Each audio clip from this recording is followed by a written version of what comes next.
Hey everyone and welcome. Today, we're diving into a really powerful idea from Japan that has just exploded around the world. It's the single word that might just hold the key to a longer, happier, more meaningful life. We are breaking down the bestseller, Ikigai, the Japanese secret to a long and happy life. So here's how we're going to tackle this. First, we're going to cut through all the internet hype and figure out what Ikigai actually means. Then, we're taking a virtual trip to a very special village in Japan where people are living this philosophy every single day. From there, we'll get into the nitty-gritty habits and mindsets that make it all possible. And finally, we'll talk about how you can start to find your own reason for being. All right, let's jump right in. The book kicks off with an idea that I think so many of us can relate to these days. We're more connected than ever, but a lot of us feel, well, a little lost. Like we're in the middle of a meaning crisis. And that's exactly why this idea of Ikigai has struck such a chord. Really think about that for a second. It sounds like such a simple question, doesn't it? But in our world of constant burnout and endless distractions, finding a clear, honest answer can be surprisingly difficult. And for a lot of people, that's where the search for something more begins. And here it is, Ikigai, literally a reason for being. But check out that second part because this is so important. The art of staying young while growing old. It's not about finding some grand world-changing mission. It's about the simple joy of being busy with something you love day in and day out. Now, I am willing to bet you've seen this famous Venn diagram. It's everywhere. It presents Ikigai as this perfect little sweet spot where what you love, what you're good at, what the world needs, and what you can get paid for all overlap. It's neat, it's tidy, and it makes finding your purpose feel like a problem you can solve. But here's where the book throws a major curveball. It turns out that slick Venn diagram, it's actually a Western interpretation. The real, authentic Japanese concept of Ikigai is something much deeper, much more personal. So, can something as big as your reason for living really be boiled down to a simple chart?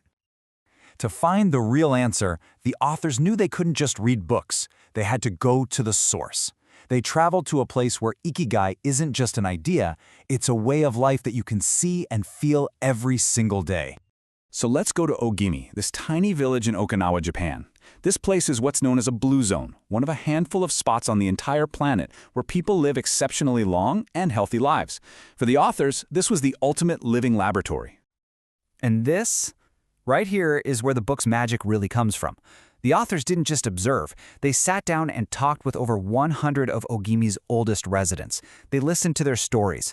So the stuff we're about to explore isn't just theory. It's wisdom earned over decades of lived experience.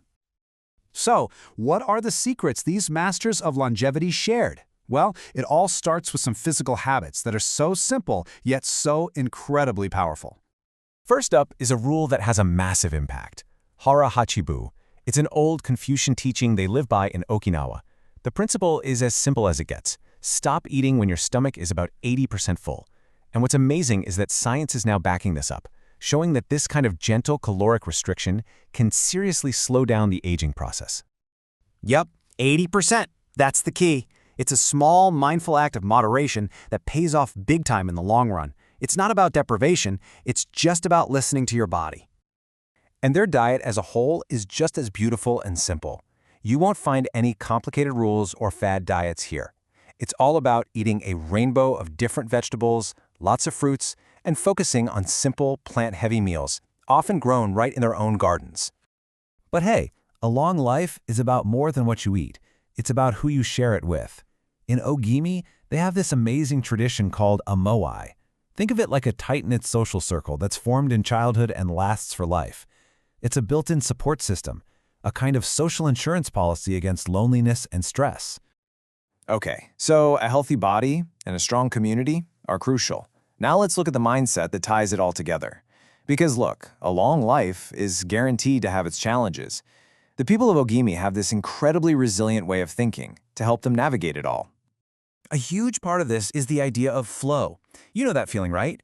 When you're so completely absorbed in what you're doing, whether it's gardening, playing an instrument, or just having a great conversation, that you totally lose all track of time? That's flow. The book argues that true happiness isn't found in checking off achievements, but in getting lost in the process itself. And here is a really powerful idea from the book. We talk all the time about being resilient, bouncing back when things get tough. But what about being anti-fragile? This is the idea that setbacks and challenges don't just fail to break you, they actually make you stronger. You grow from the pressure.